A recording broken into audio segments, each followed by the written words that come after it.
Good morning, everyone. We'll call this meeting to order. This is, today is, August 26th, 2024. I'm wishing for October, but today is August the 26th of 2024. This is your 10 a.m. regular version of Lavaca County Commissioners Court, and we will start with the confirmation of roll call. Precinct 1. Here. Precinct 2. Here. Precinct 3. Present. And Precinct 4. Present. And the judge is here, so let the record reflect that all 5 of us are present today in courtroom. And with that, we'll stand with our invocation, and I'm going to ask Mr. Wayne Fairclough to lead us in our invocation. Our Father and our God, we're grateful for every opportunity to call on your name and to know that you hold all of us in the balance, and you know what's best for us. I just pray, God, for your wisdom, pray for courage and for faith and for favor as we go forward in transacting business for your people. God, help us. We need that. And I just pray that you would help us to be a blessing as well as to be blessed this day. And we ask this in Christ's name. Amen. Amen. Amen. Father, Son, Holy Spirit. Now our pledges. I pledge allegiance to the flag of the United States of America and to the republic for which it stands, one nation, under God, indivisible, with liberty and justice for all. Honoring the Texas flag, I pledge allegiance to thee, Texas, one state, under God, one and indivisible.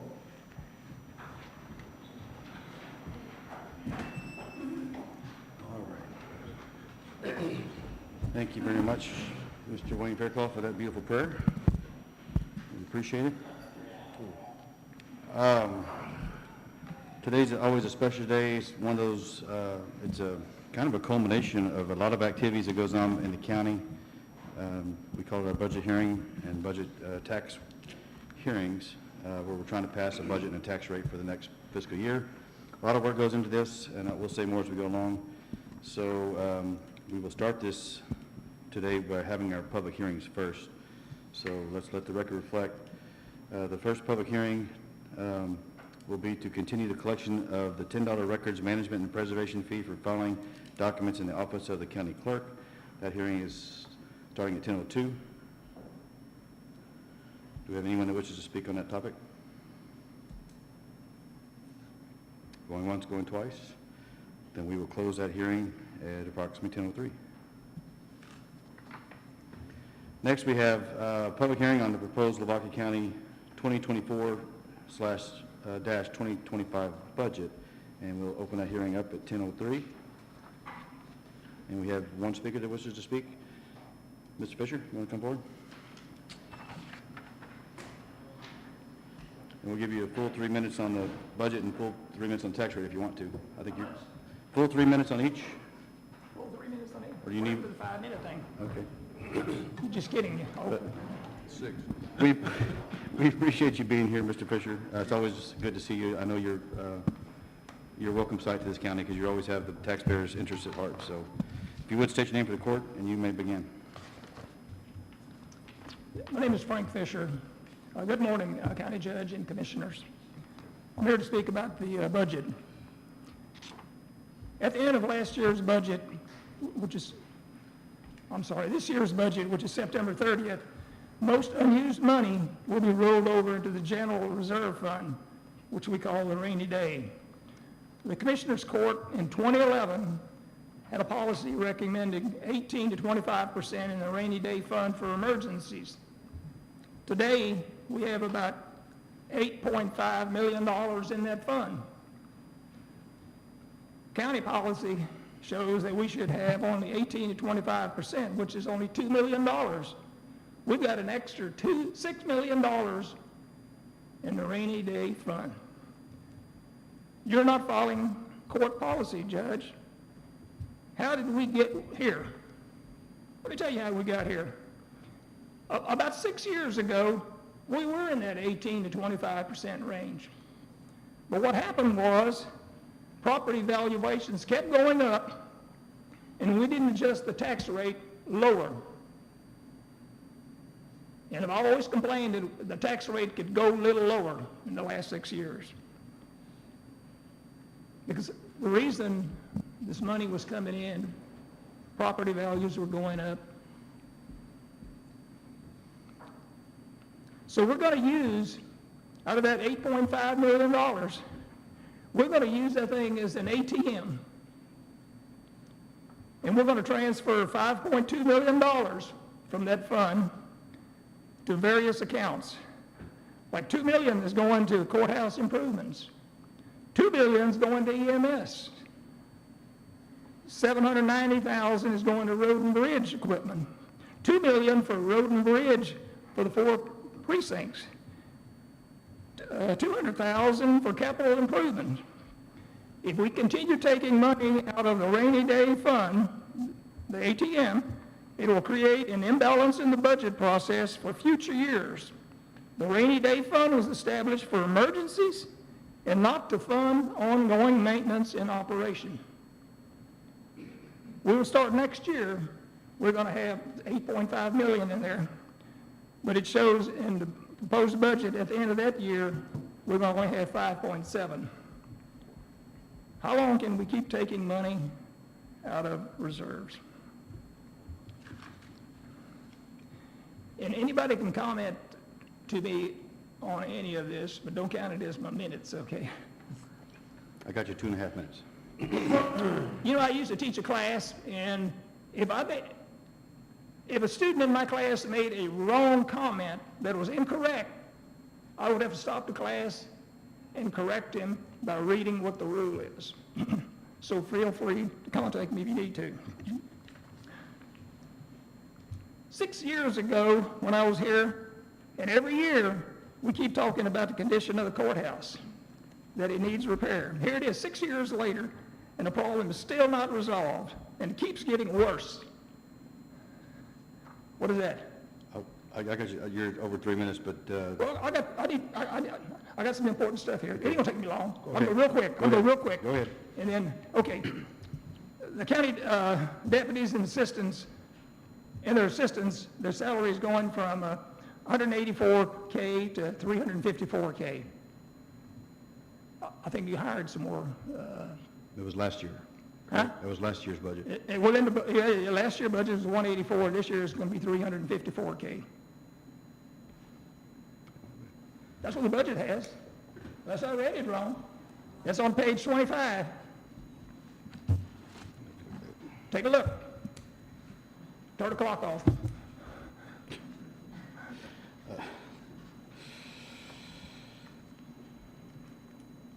Page 25. The deputies and assistants, that is. That's So what it said. which, It went from 184 to 354? page 25, I've got, Page 25. I got county attorney, county auditor, and justice of the peace on page 25 of the budget that was filed online. Yeah, that's what I'm going off of. So which one are you, okay? It's the count, it's the item there, it's the You're on county. page 25 where, okay, that's, Under the county attorney. you're county attorney, you're talking about county attorneys. Yeah, I thought you were talking what'd about I sheriffs. say? I thought you said sheriff's department. Oh, I'm sorry. Well, Okay. the county attorney, they're deputies, okay? Correct. Then Now, maybe you missed a hearing that we had before, but we brought the DA on early, and we used the Senate Bill 22 funds for his salary, which never, so that's why that salary jumped up that high. I understand, I was here when y'all talked about Okay. that, I'm just mentioning that, okay. All right, I'm turning back on. Okay, the funeral, you said the funeral home wanted more money. The current, it was 5,000, you were going from 500 to 1,000 to possibly 1,500. And the No. budget doesn't reflect anything new on that. We had paupers cremations were $600, Okay, and we went up to, I think we approved $1,000. 1,000 to possibly Yeah, 15. because they were losing money. We can't let her, I know it, but it doesn't reflect it in the budget, the new number. It's still at 5,000, maybe it ought to be 10,000. well, that was on a per basis. It was $600 per cremation. Now, we don't have that many pauper funerals and burials, but the actual individual, if the judge orders a pauper cremation or burial, that's a one-time thing. So that's what we were issued. The total fund may not change, but the one-time per. I understand that. Okay. I understand that. But if there's a need for these pauper funerals, and the funeral home charges You had 5,000 last year, or this year, and you're going to have 5,000 next year. Correct. I don't see that going up. I just think per incident is, And I'm not talking about per incident, I'm just meaning total budget. okay. We don't anticipate the total budget going up, if that makes any sense. It could, but that's why we have a rainy day fund. Okay, it's on page 3, interested. All right, That's minor stuff. okay. Okay, the ambulance service, no, I mean, a little clearing up on this. EMS director, he went from 50K to 107K. And I guess my question is, do we still share with Colorado County? Correct. What we did was, between the two counties, we're taking him under our payroll 100%. Now, they'll reimburse us 50% back. Does that make sense? And that was having to do with overtime rules and stuff. He is an exempt employee, so, Yes, as of January 1st, the exempt rules for Fair Labor Standards Act, FLSA, the threshold is $58,000. Okay. He was getting paid $50,000 here and $50,000 in Colorado County.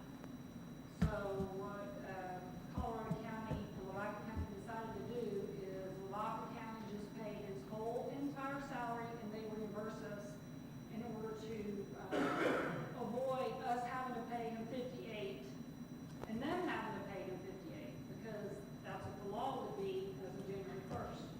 Okay, my next question on that, what about the benefits? You know, retirement, social security and all that, is that split evenly? Or are Split we evenly. paying it all? it's split evenly. With what? It's split evenly. yes, Wait, sir. Bill, let me move on then. Okay. Well, it's my last one here, so give me whatever time I got left. Recently, someone asked me why I was not coming as often today as I used to the court meetings. It's very simple. When things are going well, I don't need to be here. Thanks for allowing me to speak, and thanks for the work you are doing. I see a lot of good work going on in the county. I'm very optimistic for the county's future. Thank you. Thank you. Thank you, Mr. Fisher. And for the record, it was 7 minutes, 7. When did y'all change it going from 5 to 3? Or you were just kidding me? No? Maybe we were getting harassed more often, I don't know, but, no, but seriously, Frank, in all seriousness, thank you for being a patron of this county, and you're always looking into it, and that keeps us on our toes, and we're doing this for you as well, so we appreciate it. All right, do we have anyone else that wants to speak on behalf of the budget? And if not, we will close this session at, hold on, 10:13. All right, next we have the public hearing on proposed Lavaca County 2024 tax rates. Does anyone wish to speak on the tax rate? You know what, I think I'm going to let you come in and do this because, I can get by with 3 minutes on this one. all right, we're going to open the hearing on the tax rates to 10:13. And you state your name for the court again, please. Okay, I'm still Frank Fisher, live here in Hallettsville.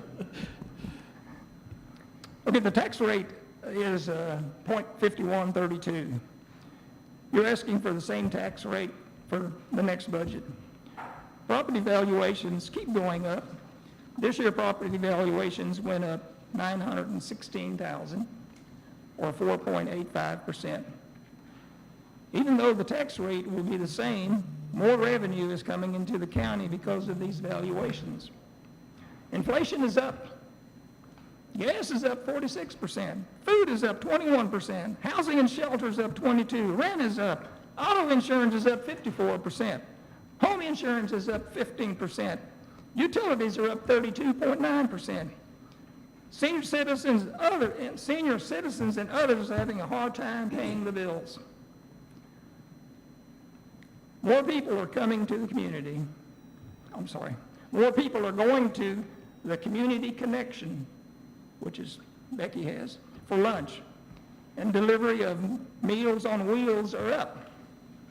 The line in front of the food pantry, just east of here, sometimes that line is all the way to Satine Road. I believe you could reduce the tax rate from 51.32 to 49.85 and still meet the needs of the county. Comparing to our neighboring counties, Lavaca has one of the highest tax rates. Thank you, Judge and Commissioners. All right. Thank you, Mr. Fisher. Thank you, Mr. Fisher. That's a new record, 58 seconds. 58 seconds.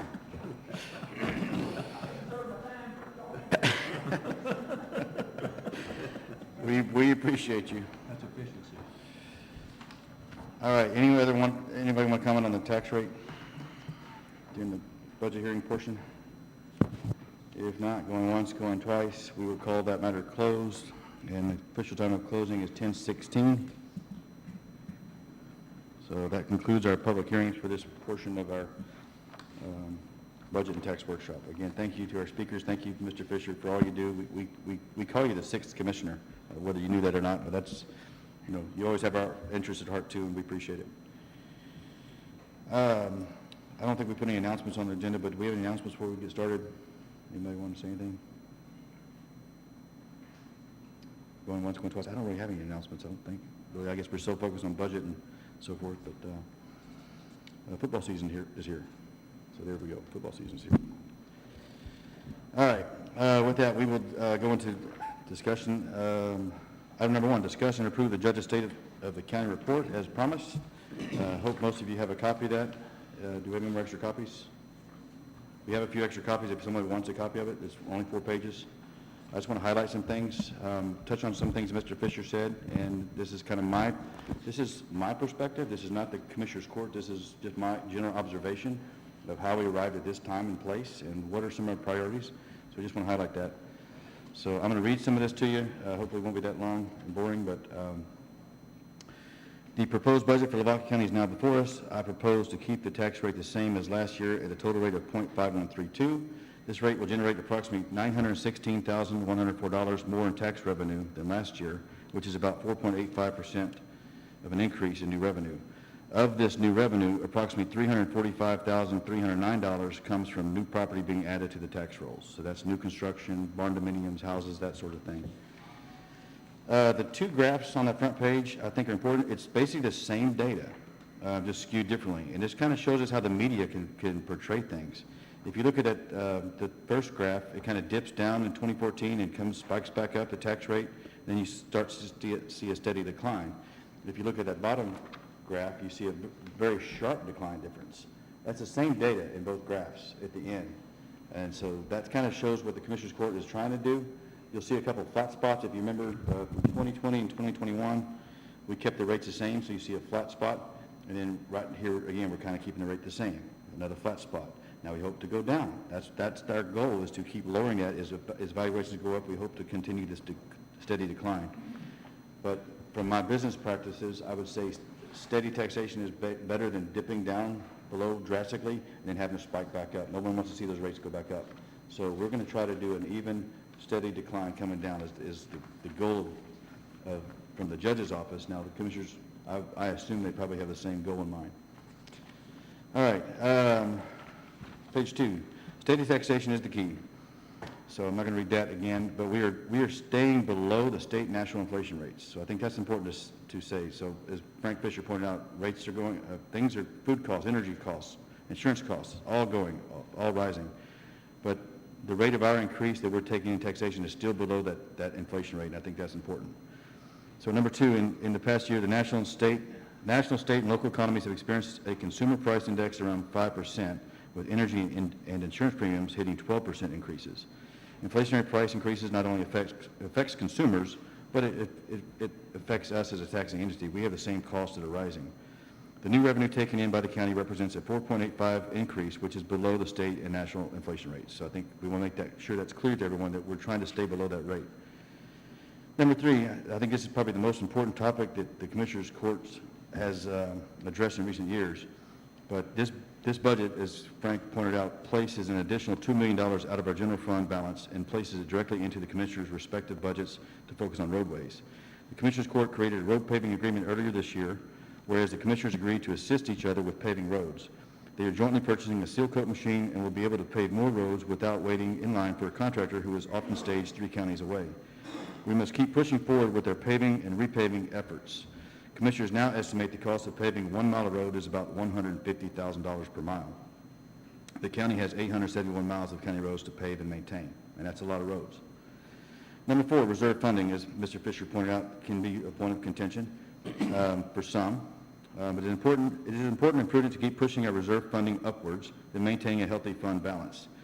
TAC, that's Texas Association of Counties, says we should have 100% of our annual budget on reserve based on our proximity to the Gulf Coast. Our external auditors that we have contracted with have come in and said 75% is what they believe is more prudent. Either way, we must build back our reserves to keep focusing on leaving a healthy balance for the next generation. We are currently debt-free with the exception of a few long-term lease/purchase agreements, and we should continue to keep saving our tax revenue for the future. Number 5, budgeting. I think it's important to point out our budget process is perpetual. Our elected officials always do an outstanding job of prudently spending and saving taxpayers' money. We plan for the worst and then let our officials and department heads save along the way. Our general fund is healthy due to the good stewards we have in all departments. So I commend all of us elected officials that are in the room. Some of you don't get the praise for doing this. I'm looking at them. We put that, but I said it's not a spend or lose it. We put that worst case scenario in your budget, you save money, and then that goes into the general fund. And so y'all do an outstanding job year in, year out. And I'm looking at every single one. There's not one department I can say that goes over budget. Maybe one, but that's the only department that makes money for us too.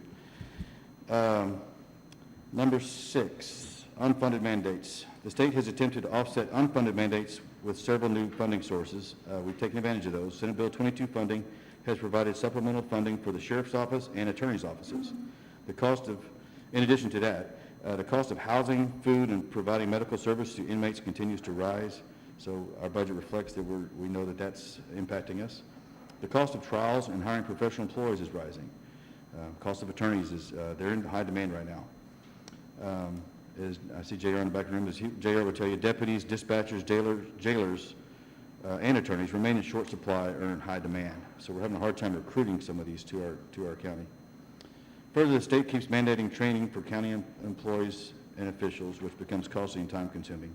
And I like to say this because it just weighs on my mind. But for judges, they want us to go 8 hours of training per year on bail reform. I've said it in court before, 8 hours of training, but TAC only has 2 hours of training to provide us.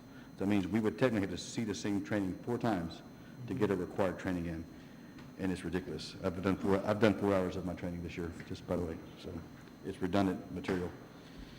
Okay, number 7, grants. We have started to voice our concerns, at least I have, and I know Wayne Faircloth has as well, to state and federal officials about the unfairness of competitive grant programs. For instance, we were awarded $2.9 million from the General Land Office in the fall of 2022 for road construction, and we've yet to see the funding. Meanwhile, the designated roadways that we put in that grant application continues to deteriorate. So it makes no sense for us to go patch those roads and fix those roads when we're about to rip the whole road up and redo it. And it's very frustrating from us. I can see the frustrations on these guys' faces. We still don't know when that grant will be here or funded, and then when can we kick off the project. It's frustrating. And then we've got grant writers and engineers sucking the money out of our grant. That's what we have. When these are existing roads, we don't need an engineer to come tell us how to rip up the road and repave the road. But yet the grant requires us to do that, and we've got to spend it with them. And I think that's unfair, and I think we need to have more pressure on our state and federal agencies to make grant funding better or more fair. I wrote here at the bottom of that paragraph that I believe the governor haven't got it right with the Senate Bill 22 funds. The revenue was based on population and whether or not we would spend it in a certain way. And if I click yes, yes, yes, send a grant, that's all we had to do. And then the grant comes in, and it's up to us to spend it wisely. And if they don't think we're spending it wisely, they can go through the audit process and ensure that we did. But Governor Abbott, I believe, got it right. If you want to add anything, Ed? If I could, go ahead. Part of the issue with the grant funding, I don't really understand this, why every grant that would be applicable to us is administered through the Texas General Land Office. And if you know anything about the Texas General Land Office, their responsibilities are, in my opinion, are broader than any other agency in the state of Texas. They're responsible for the Texas Gulf Coast. They're responsible for veterans. They're responsible for all the public lands. Texas has millions of acres of public lands. And those resources that are associated with those lands, they're responsible to manage that, from the sale of natural gas and oil to the minerals, the granite that are on those lands. So they have an incredible job to do. They are responsible for all of the grant money that comes through the federal government. They have a whole department that does nothing but that. I'm not defending them. What I am saying is I have to be, I think, fair about how this goes on, okay? It takes months. And a little known item, if they fund a grant and the feds don't agree with that grant, that money, that loss of money, it's on them because they upfront the money. If they're asked to give the money to the grantee and then to be reimbursed by the federal government. I don't know about you, but I wouldn't like that process. I spend my money and then you come back and you're going to reimburse me. That's not reasonable. It's not reasonable at all because you'll find a reason. The same thing that FEMA does with flood. You spend your money, insurance company, and then we'll come back and decide whether or not you should have paid that claim. And if you shouldn't have paid that claim, too bad. That's your loss. We're not paying that claim. So this grant works the same way. And I tell you that because it's important. All of us have worked to find a solution. I wrote a letter to the Department of Housing and Urban Development, which is where this money's coming from, and got a response back. Hey, this is where we are. But I know that this is a shell game, and it's a process, and it's frustrating for us. We've got roads set on go, ready to be rebuilt with this money, and we can't get it. There's one excuse after another. We're on our third grant manager inside of GLO. Those people move around, and we don't know who to talk to. I finally found one person that's there. I had to go through Lois Colcourt's office to get in touch with them, our state senator. And she connected me with somebody that said, I'll take this over. I will be your contact point with inside GLO. So we're gaining ground, and supposedly that those funds should be released sometime this fall. They should have been released a year ago. So it's not that we're sitting on our hands and not doing anything. We're trying to do the best we possibly can, and that's not just an excuse. We don't have the bureaucracy here that we're facing, and that's what it truly is. Everyone is inside the system is working to maintain their job. They're not working to help us or to help the people that they're supposed to be serving. They're working to maintain their job, to validate themselves. And so that's my rant, that's my opinion, that's my experience. And so let me just tell you, we've been engaged, and we are engaged, and we'll continue to remain engaged to be sure that we get what we've been, let me just say, we've been sifted like wheat over and over and over again to validate the fact that we are eligible for these funds. And we are. We're not asking for something that we don't deserve. These funds were going to be turned back if we didn't ask for them. They'd have been given back. They'd gone somewhere else, back inside the federal government. We don't know. So we made a point to get there and to say, absolutely, we need these funds to help build roads. Anyway, thank you, Joe. Good valid points. I know you're passionate about it, and I think your experience in the Capitol coming back down the chain kind of is an eye-opener. And you see what we're dealing with, and so we can use your experience to go back up the chain and say, hey, look, this isn't working. But let's move on to number 8, right on the same lines, building repairs and security funding. Mr. Fisher said he's tired of us, hearing about the repairs. Well, we went after grant funding in 2023 with the state, did not get the grant funding from the Historical Commission. If I understand right, we had I can't remember the fellow's name, came in my office, he's tied to the Historical Commission somehow, said, y'all lost it because y'all got the restoration funds in 2010, and so they said, you're not eligible for this, and so you can't get it. Well, we need repairs. we did this beautiful building, now we need repairs. So they said no. Now, what I've been told is, we may be back on the agenda for next 2025, and we don't want to open a sandbox here, Mr.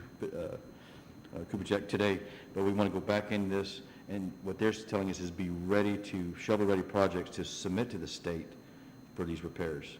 And then maybe they're going to be considered whether we're eligible or not. So the reason we haven't done it, Mr. Fisher, to answer your question is, I'd rather do it with the state's historical funds than my own tax dollars if I can. And we're going to have some match anyway, maybe a 50-50 match, but let's see what we can leverage. And we're not in dire need. We have leaks in the building, yes, but we are managing those leaks the best we can until we can say, hey, what are we going to do from a holistic perspective? So that's still on the takes for building repairs. Now, security funding, we are actively working to re-secure the courthouse, the annex, and at some point the sheriff's office. We're going to probably go the annex first, the courthouse, and then the sheriff's office. But we're looking for grants on that as well. So when I say re-secure, we're talking electronic locks, cameras, security systems that keep our employees and the people in this building safe.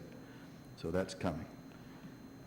Number 9, salaries. Some people got cost of living raises, some departments didn't get any raises. Most, I think only the JPs and constables got raises this year just because that's the way I saw the budget leaning. We need road monies and we just kind of can't do everyone at one time. Contingencies, we have contingency funding available. We did this last year, Shane and I worked together on this, putting some contingency funding available. It helps some departments. If you had a retiring employee, well, you can, if you know that retirement date is 90 days away, you can start hiring someone in between now and the 90 days, bring some extra funding in so that that retiree who is valuable information can help train the new person. So we put a lot more in it this year because of the sheriff's office change. There's going to be a change at the sheriff's office January 1st. I told JR in the office setting that we have money available. It will be available after January 1st when the new sheriff takes over, if necessary. Yes, ma'am. That line item was also there to pay out comp time in September. I remember that. So we need it on our next agenda to make sure that everyone is managing that correctly. That make, Well, our office, I think, has tried to, Brooke has told the departments. if nothing else, send out an email to everyone just to remind them that to spend it, or they got to use it. Okay, I know. They don't listen. I get it.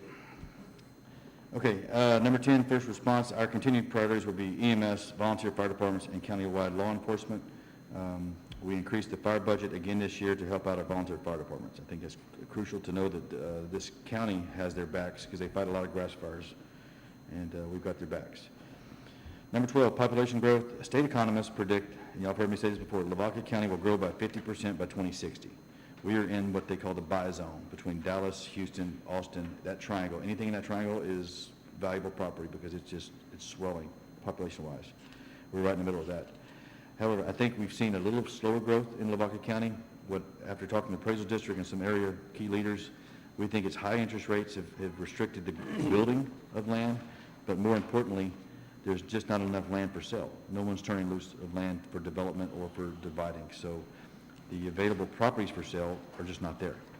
Real estate agents have told me that Houstonites are buying land sight unseen. 10 acres, they'll buy it without even looking at it.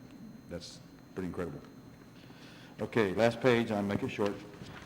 Number 13, economic conditions.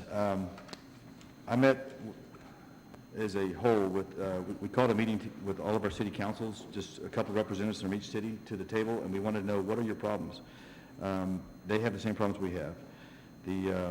So I met with all 4 city councils, and all report that streets and roads are the biggest concern. Counties got the same concern, cities have the same concern. Cities, it's even worse because they've got infrastructure underneath those roads. They've got pipes and sewer pipes that are still clay pipes in some areas. They need to be replaced. The second biggest pressing economic concern was a shortage of low to moderate income housing.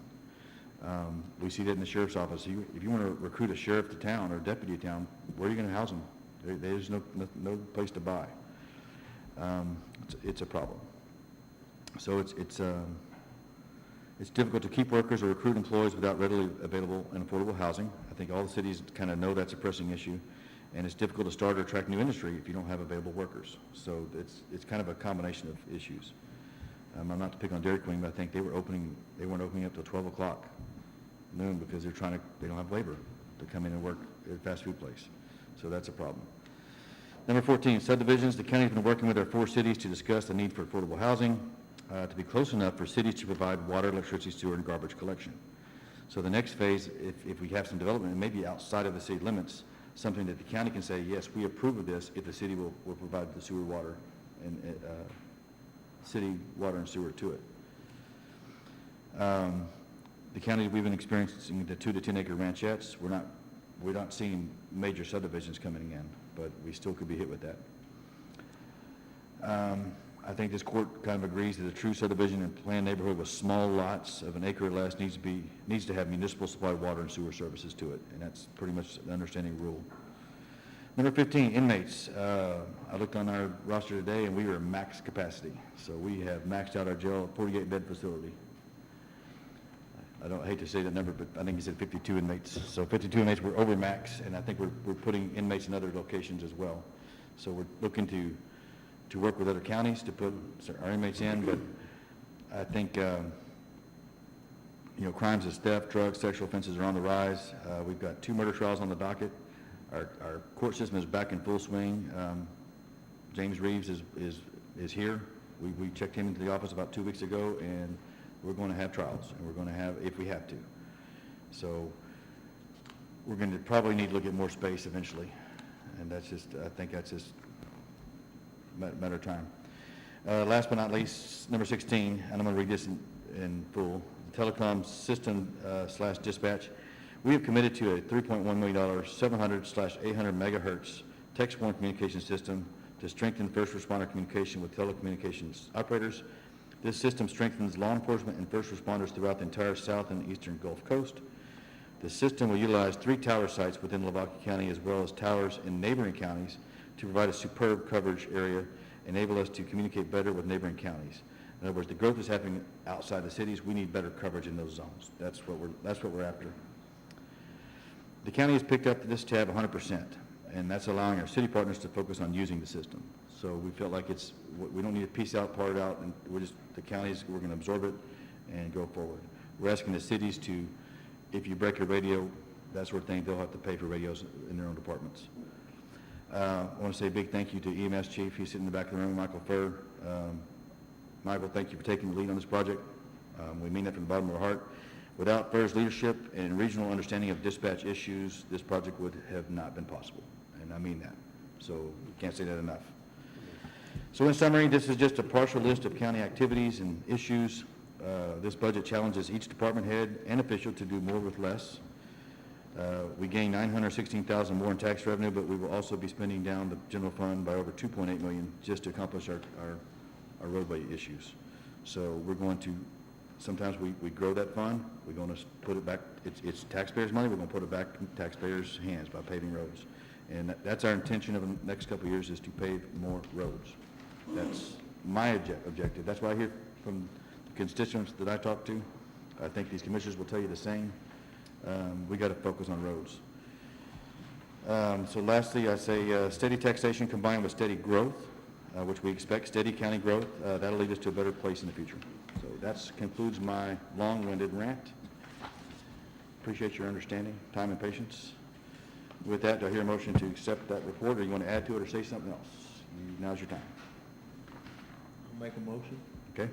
Second. Motion made by precinct 3, second by precinct 4 to approve the judge's State of the County report. Any other questions or comments? If not, all those in favor say aye. All those opposed, same sign. That motion passes. Number 2, this is found on page 1. Acknowledged per local government code 111.008C, this budget will raise more revenue from property taxes than last year's budget by an amount of $916,104, which is a 4.85% increase from last year's budget. The property tax revenue to be raised from the property added to the tax roll this year is $345,309. Do I hear a motion to acknowledge? So moved. Second. Motion made by precinct 4, second by precinct 3 to acknowledge the code that we're adding 916. We're raising property taxes by $916,104. Motion made by precinct 4, second by precinct 3. All those in favor say aye. Aye. All those opposed, same sign. That motion passes. Number 3, per local government code 152.013A, set the salary, expenses, and other allowances for elected precinct officers, and that's found on page 2 through 3. As I just stated in my report, we only raised salaries for officials. We raised the justice of the peace positions, all four by $2,500, and we raised all 4 constables by $1,000. Do I hear a motion? Yes. Second. Motion made by precinct 2, motion made by precinct 1, second by precinct 2. Per local code 152.013A, to set the salary, expenses, and other allowances of elected precinct officers. Any other discussion? If not, all those in favor say aye. Aye. All those opposed, same sign. That motion passes. Not that anyone else didn't deserve a raise, but I'm just saying, we've got limited budgets, so next year we'll focus on some of those that did not get the raises. Number 4, adopt the 2024-2025 Lavaca County budget. That's found on page 4 through 5. It's actually a larger document that, but the sign sheets are on that. Do I hear a motion? So moved. Second. Motion made by precinct 4, second by precinct 3, to adopt the 2024-2025 Lavaca County budget. Any other questions or comments? If not, going once, going twice. All those in favor say aye. Aye. All those opposed, same sign. That motion passes. Number 5, adopt the 2024-2025 Lavaca County tax rate. That's found on page 5 and 6. I will do this. The judge will make a motion to keep the rate the same, total of .5132, broken down as the M&O rate to be 4.4137, and the FMR rate to be .0995. Second. Yes? And the debt rate set to 0. Second. Okay. So the judge made a motion, seconded by precinct 1, to adopt the M&O rate of .4137, the FMR rate to .0995, and the debt rate to 0. Any other questions or comments? If not, all those in favor say aye. Aye. All those opposed, same sign. The motion passes. Barbara, you want to show hands? It was so enhanced previous years. Okay. Look, we can go back, let's go back to number 4. The Lavaca County budget was motion made by precinct 4, second by precinct 3. Show of hands, who's in favor of the Lavaca County budget? Raise your hand. Let the record reflect that all 5 of us raise our hand on the budget. Next, on number 5, to adopt the 2024-2025 Lavaca County tax rate. The judge made a motion, second by precinct 1, to adopt .4137 for the MO, .0995 for the FMR, and tax rate of 0 for the debt rate. Show of hands, who's in favor of that rate? Let the record reflect that all 5 hands was a yes on that. So, thank you very much for clarifying that. All right, moving right along. Item number 6, approved plan for collecting the records management and preservation fee for filing documents in the office of the county clerk. That's found on page 7 through 9. Does the clerk have anything to add? No, it's just a fee that we've been collecting for many years, and per statute, we are required to bring back the court each year for health approval to continue collecting that. Okay. Do I hear a motion? So moved. Second. I heard 3 and 2. Motion made by precinct 3, second by precinct 2, to approve the plan for collecting the records management and preservation fee for filing documents in the office of the county clerk. Any other questions or comments? If not, all those in favor say aye. Aye. All those opposed, same sign. That motion passes. Number 7, approved plan for collecting the district clerk's records management and preservation fee to fund the records management and preservation services for documents in the district clerk's office. I assume this is the same as the county clerk? Yes, Ms. Lori's in the back of the room here. Do you hear a motion?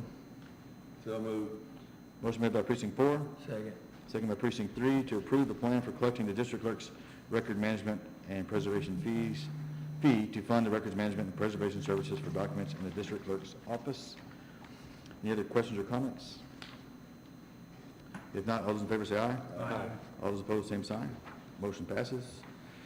Number 8, discuss and approve certificate of exemption from subdivision requirements for Eduardo and Marie Luna. That's found on precinct 1, page 12 through 16. Yes, this is 10-acre lot off of County Road 119, and it's 10 acres belongs to the parents, and they're willing 3 acres to their son, so it does not meet the requirements for a subdivision, so we need to, I move that we grant them a certificate of exemption for this piece of property. Okay, motion made by precinct 1, Second. second by precinct 2, to approve the certificate of exemption from subdivision requirements for Eduardo and Marie Luna. Any other questions or comments? If not, all those in favor say aye. Aye. That motion passes. Number 9, discuss and/or approve purchasing soil stabilization products to include quicklime, pebble bulk, and powder lime to help build and improve county roads. There's no attachment with this one? No bids. Actually, I requested that to be on the agenda. We advertised for bids in November 13th actually, and awarded the bids December the 11th, but nobody bid on lime, pebbles, or lime. I'm at a point right now where we have spent $49,999, and we can only spend $50,000 unless nobody bid on it. We have to have the lime to complete the project. And if any of you guys want some lime, you're gonna have to do the same. It'll help us all. Okay. And the only lime company, there used to be 2, Austin White Lime and La Hoist Lime. Austin White Lime was bought out by La Hoist. They're in control. And in order for us to complete a job, we need to get the lime, and if we want to do any more jobs, we have to get some more lime. So what do we need to do? Ask for an exemption or prayers, or Be transparent that that we're gonna go over to, yeah, without bid. I mean, That's what you're doing. when there's a sole source and you can't find it, you gotta get you it. got to get it, and you Yes. can't build it without it. The sole source would I plan don't for, know, is this truly a sole source? Y'all think about that. Well, sole source, but and I then don't know, is it? If it is, you get transportation costs involved. I mean, you could be multiple sources, but I'm not going to Wyoming to get lime. I don't think you should either. Or north of Dallas, thank you. Or north of Dallas. We're going to New Braunfels, Texas, so that's where it comes from. So if we could get I'm just trying to keep you and myself out of jail. oh, that's so nice of you to keep us out of jail. That is my job. Well, we heard the food's good. They don't care about me, they just don't want the auditor in jail. They don't have any room over there for you anyway. It's full. we'll visit you. I mean, the thing is, I think we need to prove that you can purchase lime right now, because you got a road project, Yes, and it needs lime, I'm so getting 2 trucks, whether we're gonna pay for that's it or it. not, I don't And know. the judge's office said the same thing. You can't delay the project because you can't get the product, so we can go up, we can, Just give me permission to buy the lime. I have no, All over jail. I have no problem with it. No more talk of jail, please. Let me call the people on County Road 15 and see if they'll agree. No. I mean, here's the deal. We do have to, What is a truckload, Well, you're in the middle of a project. what is a truckload of lime costing right now? Well, my understanding is we went out for bids, and if we didn't get no bids, we could purchase material wherever we want to. And we're trying to be transparent right now, just make a motion that we're going to That's go, actually not true. okay, excuse me. We'll not get into that discussion. Right. But we've been out there already for a bid. I just want the people to know that I'm buying lime that we didn't get a bid on. And it's the lowest price lime I could find, so, but they didn't bid on it, so there we go. And that's the key. Regardless of the bid process, which is by statute, I get it, you're still going to go try to find the cheapest, best product you can for your budgets, because you can't blow your budgets. So, So, now, we can do an emergency order where it says you can purchase lime in between, we can go out for bids in the meantime, but you have to keep this project going. it says approved purchasing soil stabilization products to include quicklime, pebble lime, powder lime to build and improve county roads. I want to put that in form of a motion that we can do that. Okay. Motion made by precinct one. I'll second it. Motion made by precinct one, second by precinct two to approve purchasing soil stabilization products to include quicklime, pebble bulk, and powder lime to help build and improve county roads. What'd I say? Yes, Three, I'd second. 1 and 3. Motion made by precinct one, second by precinct 3. Any other discussion or comments? Do we want to put a limit on how much the price is per load? No, No. because I don't know what it's gonna be. It's all gonna start all over for the new year come October first. I get it. Yes. Okay. All right. I have a motion made by precinct one, second by precinct 3. Any more questions? 51 pounds. All those in favor say aye. Aye. All those opposed, same sign. Kind of thinking I want to put a not, Okay, everywhere you go down, I'll go down with you. I get it. It's I difficult. hope we're in the same cell with a deck of dominoes or something. Motion passes. All right, number 10, discuss and approve engagement letter with KML to perform external audit services for fiscal year ending in 2024. Have a motion? Yes. Ooh, you got it. I heard precinct 2. Second. Motion made by precinct 2, second by precinct 1 to approve the engagement letter with KML to perform external audit services for fiscal year ending in 2024. All those in favor say aye. Aye. All those opposed, same sign. Motion passes. Next items, I believe we got our EMS coming up. Come on, Chief Furr. Number 11, discuss and approve site lease agreement between Lavaca County and Tillman Infrastructure LLC located at 1677 County Road 285. And I'm going to ask before we vote on this, Mr. Michael Furr, Chief, could you? I do not have a line problem. I have a tower problem. So part of, just real quick to preface this, part of the Public Safety Communications Committee, whatnot, since we started, we've been looking for tower site locations. Most people don't know, if they do, most everybody in the room does, but the general public probably doesn't know that the county does own one tower that is county-owned, and it's here in Hallettsville, and that's what's traditionally been running our system, as well as the Molten Water Tower now and the Shiner Water Tower now. Well, we came with some issues on our last radio system install to where we needed to move some things around. Okay, one, we're going to keep our existing county-owned tower at its same site. Two, we were able to work a deal with Baytex Oil and Gas, which is going to be the new Shiner tower site off of County Road 335. And then we had one more piece of the puzzle that was missing. And the problem with the molten water tower is elevation.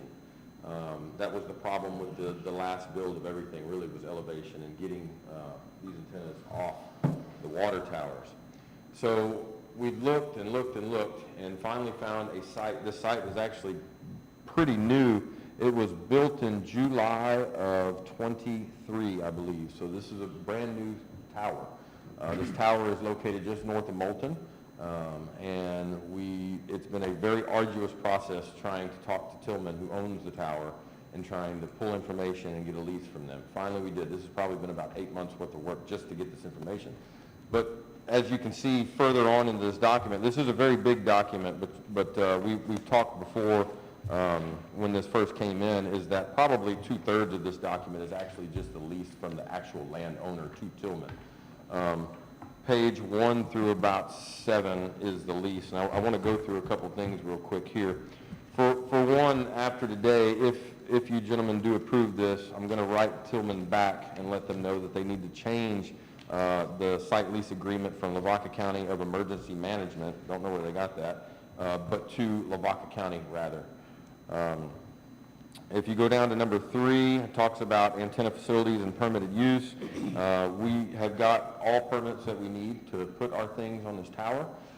We've been working with Motorola, Victoria Communications ourselves to get that done. The lease term itself is a 5-year lease. The 5-year lease, after that, you have 180 days notice to be able to, they can part ways, we can part ways, but we have to give them 180 days notice to do that without being penalized. What happens then? What if somebody say, no, we're through, we're out of here? As far as us, Us or them? Well, their tower site, it's listed in there. It has another 180-day clause on there to where where they're gonna have to let us know. So, but I'm gonna give you the whole plan after we talk through this a little bit more. The short version? The short version, 3-minute version. $2,000 a month is what RIP is. And so this is a short-term plan on this tower, by the way. This is not a long-term plan. $2,000 a month is what we're looking at, which increases 2% every year. So like the first year, 2% out of that would be, I believe, $40. I did the rough math on it earlier. Utility services are provided by us, just like at any tower site that we have our stuff on. We pay for utilities, which would be electric. In Hallettsville, we pay for electric. At the Baytech site, we would pay for electric here as well. And then if you turn to page number 9, again, we have 180 days. They have 180 days notice to be able to terminate the lease agreement. So the long-term goal, those are the things that I really wanted to highlight to y'all. The long-term goal of this project in reference to the Tillman site is not to be on the Tillman site forever. This is a way to get our third tower in the air for now, and it buys us some time to be able to look for an alternative site that possibly the county can own one of these days. You know, we just got finished talking about the GLO, but the GLO is a place where we could probably possibly go for funding, and finding a landowner who's willing to allow us to either long-term lease for cheap a piece of their property and or buy a piece of property and erect a county-owned tower on the northern side of the county.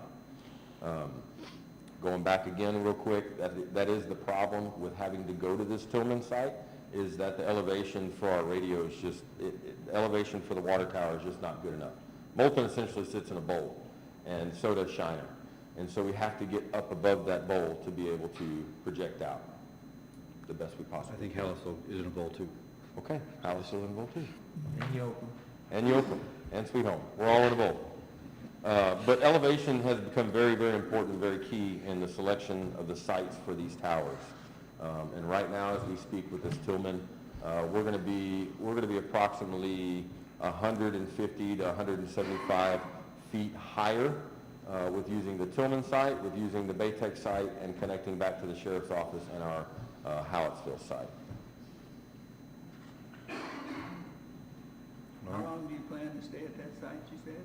Well, you know, the initial lease is for 5 years, but I believe So that's it's, $124,000. No, they add $2. That's 2,000 a month. 2,000. 2,000 a month. 24,000 a year. $24,000 a 5 years, year. that's $130,000. I think, and that's the reason why I wanted to say that at the very end too. I think that's a primary goal for the Public Safety, or the Public Safety Communications Committee, the Telecom Committee as it's known, is that as soon as this site goes live, as soon as this radio system goes live, we then start looking for an alternative site. So we can be somewhere, hopefully, besides that Tillman Tower within 5 years. Hopefully. Hopefully. And what happens if we don't approve this site? If you don't approve this site, basically the equipment would end up staying on the water tower in Moulton. We would still be battling a elevation issue in the Moulton / Moravia area, Old Moulton. Refresh us too on the Baytex tower. Yes. What were you able to negotiate on that? Without having it in front of me, I do believe it was $1 a year. No, it was free. Free. It was free. For how long? Yeah. For 20 So, years? I don't have it in front of me, so I don't want to misspeak, but it was for an extended amount of time. Yeah, I think it's. I'm talking 20, 50 years. We're taking advantage of that, and then this is hopefully offset that a little bit, Yeah. and then we would come into a place a couple years from now where we're establishing our own. I know that TDM is, I hate to say that, TDM's behind on some things. I hate to say that, that's why I said, I hate to say that. After 9/11, the state has neglected us for communications across the region as far as developing something that we can all tap into, relatively inexpensive. They're now coming back around, even though Golden Crescent talking about tower sites. Where were you 10 years ago? So I think there'll continue to be a talk. I think there will be continued opportunities to look for a tower of our own at some point. Yeah, 100%. Another tower. 100%, I believe so. And as we have oil and gas in our area too, excuse me, they may be erecting a site in that portion of the county that we can talk to them about as well. They've always been pretty good partners with public safety, so. Gotcha. I All mean, right. I see the need, do I hear a motion? Do I hear a motion to approve the site lease agreement? Also move. Motion made by precinct 2. Second by precinct 3, to approve the site lease agreement between Lavaca County and Tillman Infrastructure LLC located at 1677 County Road 285. And that's with, approving with the contention that they're going to make a few changes on there on the name. Right. And get it back to us. But at least the court has approved this. Motion made by precinct 2, second by precinct 3. Any further discussion or comments? No, I know it's hard to find these sites, you know. Strategically placed in the county for our needs, so. and don't think the tower sites don't know that too. And that's what Yeah. I'd like to say. I'd like to thank Robert and Shelley Mickash, the landowners, and Baytex for 100%. just donating that And to letting us use it. one of the things that we should add to this, there'll be, so I think it's pretty much, we want 3 towers in Lavaca County, but we're also going to be piggybacking off of other counties' towers in this system. Jackson County is erecting a tower without our request for funds in the Morales area, and we're going to be able to piggyback down south from that. So it's another free tower space, essentially. So a lot of good things happening in this area, working together, and I think we'll keep working. Maybe we can put a tower in with us in Fayette at some point that benefits the 2 counties. Go The ahead. tower we own is east of town here? Yes, sir.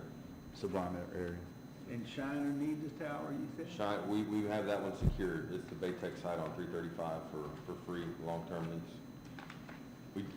They're also going to allow us, which I'll talk about in a little bit, they're also going to allow us to hook into their generator site as well, so we're not going to have to purchase a generator for that site. Well, That's awesome.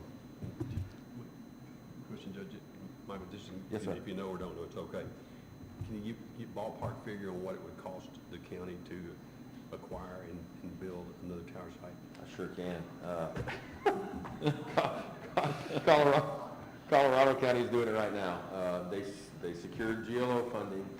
They've actually got the big check. I saw them take a picture with it. I know, it's surprising. But they are building one in Garwood right now, and that's going to be at the tune of about $1.2 million. Yeah. So that's a lot of ambulances is what he's trying to tell you, if he can rent a tower. But, I mean, it's just like anything else, right? I mean, you guys were just talking about the state of the economy. That tower may have cost, I mean, JR, when they built this tower, wasn't $1.2 million, was it? And now it's crazy. It really is. And I think this establishes an area and buys us time to keep the project going, because they're ready to walk up towers like next month and start putting. It just helps me to have perspective, to understand the money we're talking about here, because, you know, we don't, like you say, so, anyway, No, it's great. we need to pursue GLO. I'll be glad to help with that. Yes, sir. Okay? I'll be glad to participate. That's okay. And, yeah, that's very fun. And the one thing we think of too is, you know, we're not on an island anymore. We always think about 4 cities that we protect and serve in this county, but we have Schulenburg to the north. It's not too far away. We have to start working together. So we're working with Jackson County. They're putting the tower in. I asked them, you're not asking me for funding? No, Judge, we're not. They were asking me because in case they wanted us to go higher, then we were going to have to pay for that, the height of the tower, and I think we all agreed that tower is going to be fine for us. So we're working with other counties to protect all the cities that are in South Texas. We're not just on an island with a county borders. Anyway, I had a motion from precinct 2, second by precinct 3 to approve the site lease agreement. Any other questions or comments? Again, Michael, thank you very much for taking lead on all of this. I know it's burdensome to you, but we appreciate it. All those in favor say aye. Aye. All those opposed, same sign. That motion passes. Next, EMS update, brought to you by Chief Michael Furr. All right. Okay, so it's been a little bit since I brought the court an EMS update, and so we're going to go through a few things. I gave you guys the same paper earlier. So we're going to talk about from October 23 to now, and then around January or so, you'll have the full year report like we've done in the past. But so far, we've collected from October to now $936,572, and that's an average cash per trip of $801. That's in the industry, that's actually a really good cash per trip. When a lot of people, they average cash per trips of $450 to $500. We're above that, and we're above that because if you go to the next line, we talk about our payer mix. When we talk about a payer mix, all that is when we make a run and we bill that ticket, what type of insurance? Do they have insurance, Medicare, or Medicaid? And you can see Medicare is the top insurance that we do at 68.4%, and then private insurance is 17.5%. Now, we worked a lot with legislation last time they were open in between EMS and the state, and quite frankly, the private insurances, we talk about balance billing, they call it surprise billing, whatever people want to call it. I think I've spoke about it before in this court where it's really not a surprise bill. It really should be surprising that your insurance company is not paying what your local government-ran ambulance service is charging. You guys have set the fees. We've brought them before. Y'all set them before. And so now, hopefully it sticks. But for now, basically, if you have a Texas Department of Insurance regulated healthcare plan, whether it be Blue Cross Blue Shield, Aetna, Humana, they are to pay what the local government says their ambulance fees are. So we have noticed a small increase in our payments from private insurance. A lot of people don't even realize either that if you maybe have a Blue Cross Blue Shield plan, it may be Blue Cross Blue Shield Oklahoma or Arkansas. That is not regulated under that, what we went to the state for and got passed. But we're going to continue to work on it. It's hard to go up against, as an industry, hard to go up against big companies like Aetna and Blue Cross Blue Shield. But nonetheless, private pay at 7.9%. Medicaid is very low as well, 6.4%. And your government-issued insurance, such as VA, is about 1.1%. We did a total of 35,827 loaded miles so far from October to now. And that's with responding so far to 1,716 calls for service. As most of the time it is, Lavaca Medical Center is our most transported to facility at 403 patients, DTAR right behind them at 223, Citizens Medical Center at 158, and Yoakum 152. This year was the first that we've ever received this award, and it's through the American Heart Association Mission Lifeline. We earned the bronze status for the first time in our history. This is a program that recognizes pre-hospital emergency agencies for the quality of care for heart attack and stroke patients and measures performance, guidelines, and quality improvement of these cases. That's a huge win for us. You can't go straight to gold, by the way, so you have to start at bronze, move up to silver, and go to gold. So we're going to get there. The problem that we have sometimes out in this area is just the frequency of these calls, right? We're doing a great job, but some of their guidelines, they have to have a certain amount of time frame, or a snapshot of, say, 100 patients. We maybe only had 97, right? So we didn't meet that guideline. This year, as the court remembers, we implemented the Zoll X-Series monitors. I believe you spoke about that earlier, about some of the long-term lease that we have. That's one of ours, and that's a very high-priced piece of equipment multiplied by about 12. So they have been phenomenal putting them out in the field. We haven't really heard any negative feedback from our employees or patients. The back end of the software is awesome. We're able to log in. We're able to transfer wirelessly a lot of data from the monitor to our patient care report, which saves a lot of time and gets ambulances back in service quicker. Instead of manually having to type what you see on the monitor and is there, it downloads into your patient care report. We received 2 remounted ambulances this year. The other one is about to go in service probably in another 2 weeks. As you recall, earlier in the year, I think it was April, we brought one of them here for court to see. It's going to be the exact same kind, and it will be on the streets probably in about 2 weeks. And then the other day, I went to the Governor's EMS Trauma Advisory Council, and I'll just read some of this real quick, where we heard issues from all over the state, including wall time issues. Wall time issues are when we transport a patient to a facility and we cannot get that patient off of our stretcher into the hospital bed. It is a real problem across the state. Not so much in our region, but when we travel into, say, Katy, Austin, these bigger towns, these bigger hospitals, some of our crews may be waiting on the wall for an hour and a half. And this is a real bad problem that's going to be, it's been addressed already from the Department of State Health Services in a white paper to across the state to all these facilities. But is it a personnel issue? We saw it during Hurricane Beryl. Our crews we got sent to Houston for 7 days, Chief? 7 days? And probably 50% of the time, we supplemented, we were sent by the state over there. Half of that time was in a hospital taking report from Houston Fire Department so Houston Fire Department could get back on the streets. And we then, took care of that patient until we could get them off the stretcher and into the hospital. Question? Yes, sir. So you're, wall time, you're talking about that you're waiting for them to be admitted? We're waiting for them to even take report from us to be put into emergency room bed. Yeah. So we would unload the patient from the ambulance, go inside. Traditionally, you would just give report to the receiving nurse or doctor. Well, now, a lot of these times we'll walk in and then we say, okay, go sit on the wall. So you're physically leaning up against the wall with a stretcher and a patient on it with nobody to take report from. Next.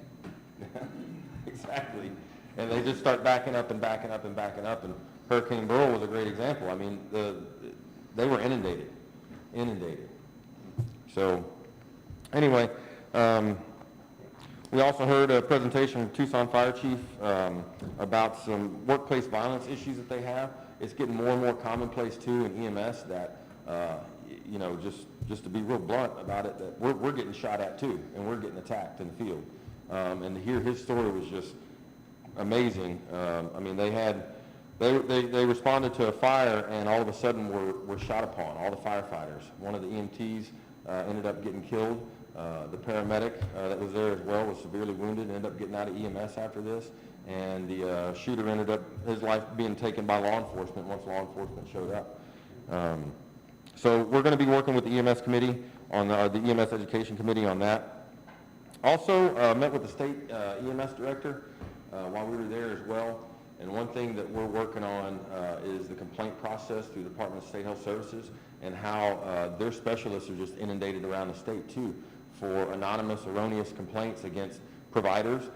And they have to come out and investigate these complaints. Some of them are just crazy outlandish, but nobody has to sign their name to them. Whereas if you have a complaint on a law enforcement official or a firefighter, most of the times you have to sign a sworn affidavit saying that you attest to this, where we're not. And so it's really becoming an issue with the state and then working through those.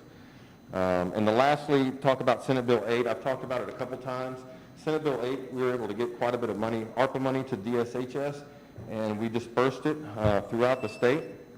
The state EMS director told us $16.2 million were allocated to students across the state. 3,100 scholarships were awarded. And this year we've added 9,100 new providers to the state, which after COVID, it took a huge, huge dip. We were scrounging for people around the state. So this program helped out tremendously, and we're going to be going back to legislation, hopefully be able to renew this some way. We're currently working with Texas Workforce Commission on some funding with that to continue this. Lavaca County has had 5 employees that we've been able to use Senate Bill 8 funding to send them either to advanced EMT school or to paramedic school, and that's free of charge to us. The tuition was paid for by Senate Bill 8. So, and last but not least, public relations.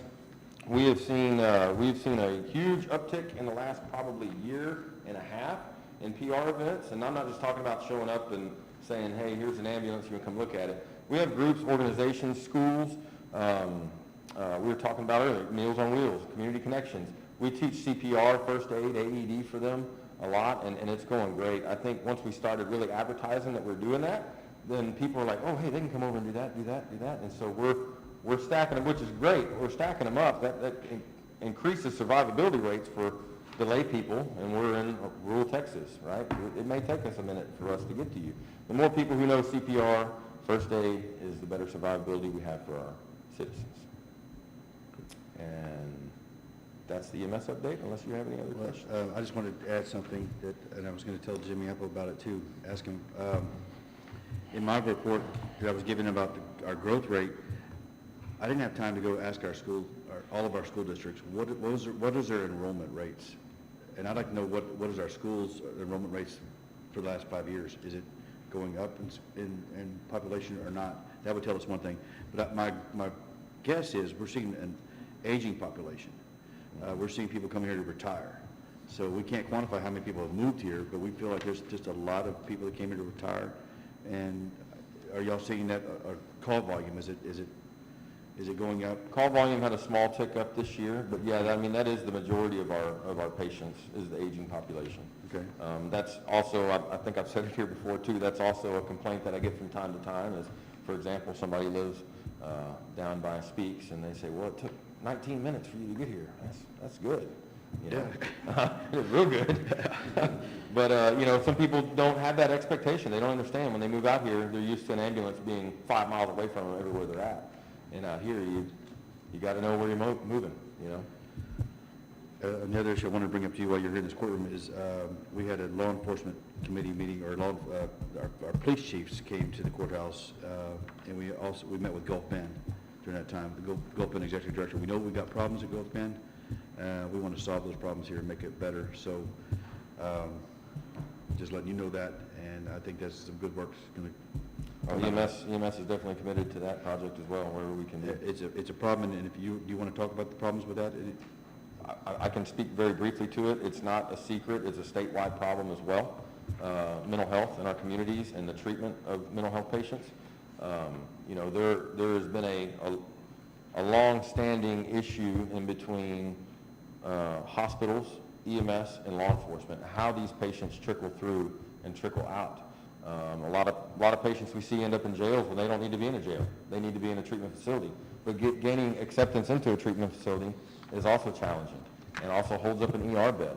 Out on the streets, for example, we maybe get called to a mental health crisis. Law enforcement gets there. Maybe EMS says, hey, law enforcement, you take it. Law enforcement says, hey, no, EMS, you take it. And it's just back and forth. And this is not just here. This is everywhere. And at the detriment of our mental health patients. So whatever we got to do to move forward and work with law enforcement, we'll do to make it better. I think we're going to address some things. I feel that everyone's kind of playing hot potato with the mental patient, especially if they're under the influence of some kind of narcotic. Nobody wants the patient. Right. And they need to go detox somewhere. So it's an epidemic. And I mean, I know JR in the back room will tell you the same thing. We know we have mental patients in that facility. They want to be in jail, so that's a mental disorder. It is a flawed system. I know it. JR knows it. You know it. And it's just how do we get to that point? Because this is a state topic too, again. This isn't just here. From Gulf Bend's perspective, they said, and this goes back 30, 40 years ago, the state started shutting down their mental institutions. At the same time, the state starts to grow and compound. So we went from 10 million residents to 35 million residents, and we never thought about mental health crisis. And it's here, and what do we do? So we have to. I don't know how we're going to solve that, but at least Gulf Bend's on the. They know how we feel, and that's what came out of that meeting. With that, I'll entertain a motion to accept the EMS update. So moved. Second. I heard 3 and 1. Motion made by precinct 3, second by precinct 1 to accept and approve the EMS update as provided. All those in favor say aye. Aye. All those opposed, same sign. Motion passes. That leads us to number 13, Public Safety Communications Committee update, also brought to you by our EMS director. I'll be done shortly, I promise. Let's go. I hear yawning. 800 megahertz system update, and that is as today. It's moving along quite well now. Below are a few updates you'll see. We'll go through them real quick. We purchased a shipping container and have been storing all the radio equipment that we are receiving in it. This has worked great, so we can check equipment in, check equipment out. Accountability for very expensive things. They're just not sitting on a bay floor somewhere. We have them secured away. I do want to give kudos to Chief Decker's done an outstanding job reaching out and reminding all agencies in our county to get serial numbers off their previously issued radios. Any radio issued from this point forward will be documented, programmed, assigned to the department, and tagged prior to leaving the EMS office. So all of that stuff is filtering into our office and filtering out to all the respective agencies that are buying into this project. I will be going to Harris County in the next couple of weeks for training on the system key. Harris County is a very secure network and only allows certain users onto it, which requires a representative to go to training for accountability. The month of September will be used for programming all mobile and handheld radios with the help of Victoria Communications. So they'll be coming to our office and programming every single radio that's going to be in the county, whether that's law enforcement, EMS, or volunteer firefighters. The cutover onto the new system will begin in October. When I say cutover, I mean moving from the old system to the new system. Now, we're going to bring one tower live, and then we're going to move to the next tower and bring it live, and go to the next tower and bring it live. We're not going to do it all at once. And we're going to be informing our partners, public safety partners out there, how this is going to happen. We will not have an interruption in services, but we will be clearly and concisely communicating to them how that cutover is going to be with dispatch as well, so we're all on the same page. We will be moving a shelter from the bottom of the Shiner water tower to the new Moulton site, which would be the Tillman site. That will be ready to go once the Hallettsville and the Shiner tower are up. Dispatch consoles will be upgraded. Luckily, when we bought into this about a year and a half, 2 years ago, when Dispatch got their updates, they have completely upgradable consoles, so that's going to be pretty seamless. There's going to be a software update. Excuse me, no firmware. Along with that, we'll have some extensive training for dispatchers and the end users of the system itself, end users being the police officer in Moulton or deputy or the volunteer firefighter. This system works a little different than a traditional VHF system. We have what's called talk groups. I'm not going to bore you, but talk groups versus frequencies now.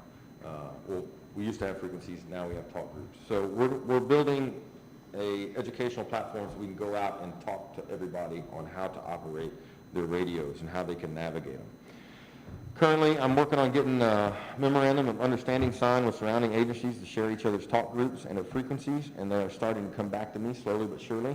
What we did is we built a ring around us, so every county that touches us, and then one more county around that is what we will have in our radios. We will have mutual aid frequencies to talk to anybody if we end up going to Beaumont for some reason, but the primary goal for the MOUs was every county that touches us and every other county around that touches them is what we're looking at. And that's a lot, if you think about it. That was a lot of MOUs that went out the door. And I'm reminding people every day to get them back. I talked a little bit about that training for the end users as well and the dispatchers. And then the last thing I'll just say is the telecom committee has been a great place for guidance during this process, and I want to specifically thank all the pertaining agencies who participate in it. They have been awesome. We have police, we have sheriff, we have constable, EMS, and fire. And this is probably one of the only times that I know of, and I'm a young guy, but I've been around for a little bit, that all these people come together. As soon as the email goes out, hey, we got a meeting next Thursday, everybody's here. Everybody participates in it because we all know how important this is and how long we've been lacking a good communication system for years and years and years. So we've got good guidance, good participation. On behalf of the committee, thank you for chairing the committee and doing the bulk of the work. So you're doing phenomenal jobs for us. I'll figure out which one of you guys are going to go tower climbing. Not me. Don't even look at it. Tower climbers will be here starting in October. So y'all want to see something? Come out there and watch those guys climb. It's pretty crazy to watch. All right, I'll entertain a motion to accept the Public Safety Communications Committee update. So moved. Second. Motion made by Precinct 1, second by Precinct 2, to approve the Public Safety Communications Committee update by the EMS Director. Any other questions or comments? If not, all those in favor say aye. Aye. All those opposed, same sign.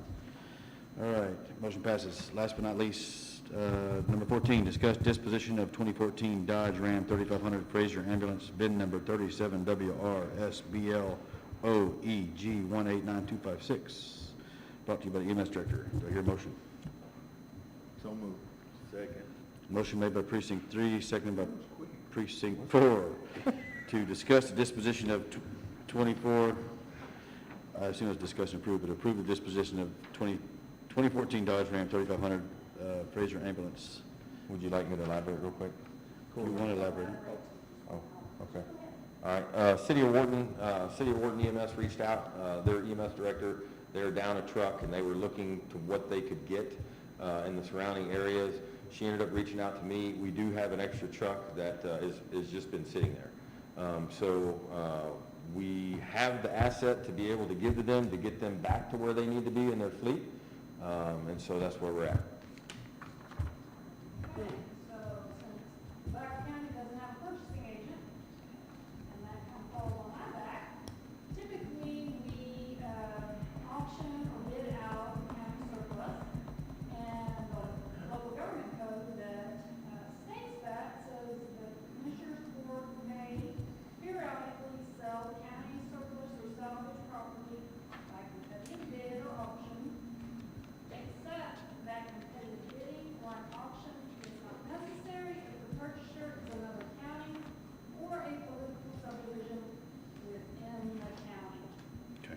So City of Wharton would be, So, this is fully up to the Commissioners Court as to what, if you want to allow this or not. I'm just pointing out the law, doing my due diligence.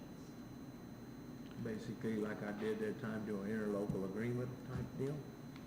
Whatever y'all do. Well, I'm I made- reading my- I made the comment earlier that we're no longer on our island, that we just think of ourselves. We're reaching out to our neighboring counties, and Wharton would be a neighboring county, for sure. City of Wharton is in that county. So, if County Clerk, can you please make my comment part of the record? If Commissioners Court allows that. Yeah, go ahead. Yeah, but you're saying we have the right to just sell it to the city if we want to. You have the right Within the under county. law to sell it to another county or political subdivision within the county. And a political subdivision would be a city Yes. within Wharton. the county. So this, we're just asking, we have the right to do that if we choose to, do it. But it's a city within the county. Within the county. Political subdivision within the county. Within our county. What was the first comment though about to another county? It can go to another county, but this is a city. Oh, this is, okay, now I see. Okay, so this is not the county of Wharton, this is the city of Wharton. So we could, I'm just throwing it out. if we wanted to make a mountain out of a molehill, we can ask the county judge of Wharton, hey, do you want to buy this on behalf, or, I don't know. Again, I get the pretense of why the statutes exist. But anyway. Go ahead. I'm just throwing a wrench in it. I know, all right. You're doing a perfect job. you're doing good. We appreciate that. Yeah, I do too, yeah. I think we need to find a way to satisfy that requirement Sorry, Chief. before, Fine with me. rather than just do this. Yeah. Just sit, Spit it out, let them know. we'll just sit out there for another however long. Well, I think we can do this. I mean, is the court favorable to this? Favorable with it, but just to cover everything, could we do an interlocal agreement between that city and Lavaca County? I'm not gonna say, I'm not gonna give advice on that. I'm just giving you statute. I know you can do it county to county, we just run it through court. And who's actually wanting to purchase it? City of Wharton. The city of Wharton. So that's The a city of Wharton, EMS in Wharton County is funded by Emergency Services District, and it's split in half, east and west by the river. So City of El Campo gives money, and ESD gives money to fund El Campo, and the ESD gives money to Wharton, and the city of Wharton gives money to fund Wharton. All of them being government entities.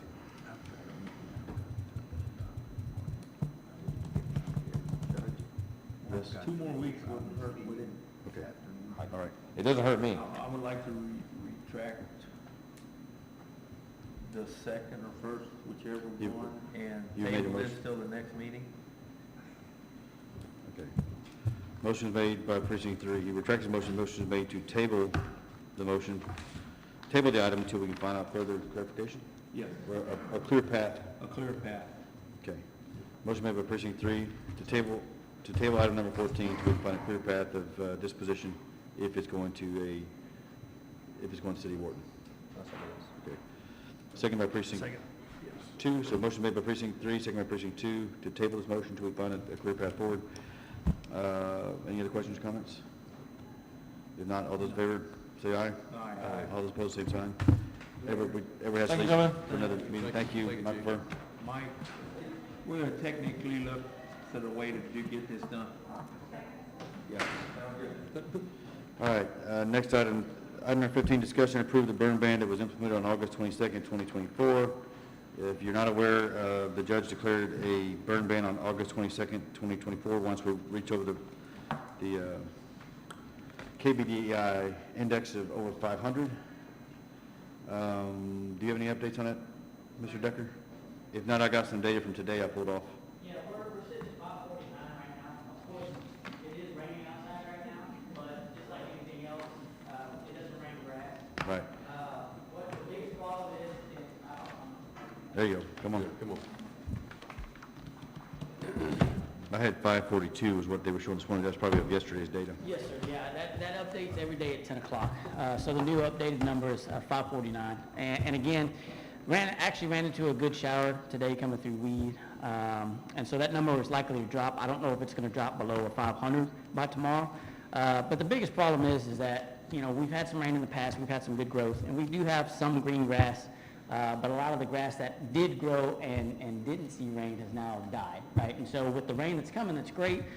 It'll get in the soil, but with the heat, it's quickly extracted. And two, it doesn't take away that dead growth that's there, which gives a lot of fuel for fire and fire spread.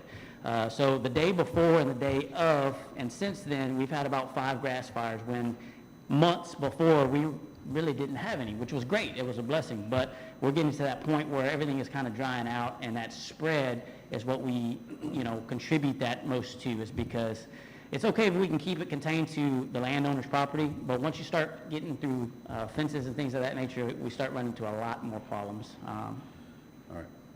So, and my comment was, we put the burn ban on at 512. Moulton and Shiner got a lot of rain Friday night. It didn't do a dent in that KBDI index. It kept going higher. So it was at 542 yesterday, 549 today. Therefore, the burn ban's on. Yes, sir. And And during it the can rain. It may take us 2 weeks to establish where we are. And during the dry days, in the 100-plus degree weather, we were jumping 15 points a day, on average. So, like I said, this rain will be great. It may drop it a little bit, but it's not going to drop it much, and we're going to continue to dry out. Gotcha. All right, so the judge put the burn ban on August 22nd. The court has to ratify that by a majority vote to keep it in place, and I would make a motion that we approve the burn ban that was implemented on August 22nd, 2024. Second. Second by Precinct 2. So, judge made a motion to approve the burn ban that was implemented on August 22nd, 2024. Second by Precinct 2. All those in favor say aye. Aye. All those opposed, same sign. That motion passes. Thank you, Tim, and thank you for monitoring that index for us. We appreciate it. All right, that brings us into consent agenda. Do we have a motion to move into consent? Second. Motion made by Precinct 3, second by Precinct 4 to move into consent. All those in favor of moving consent say aye. Aye. We are now in consent. Our microphones will go off until we're out. Thank you very much.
All right, the court is out of consent.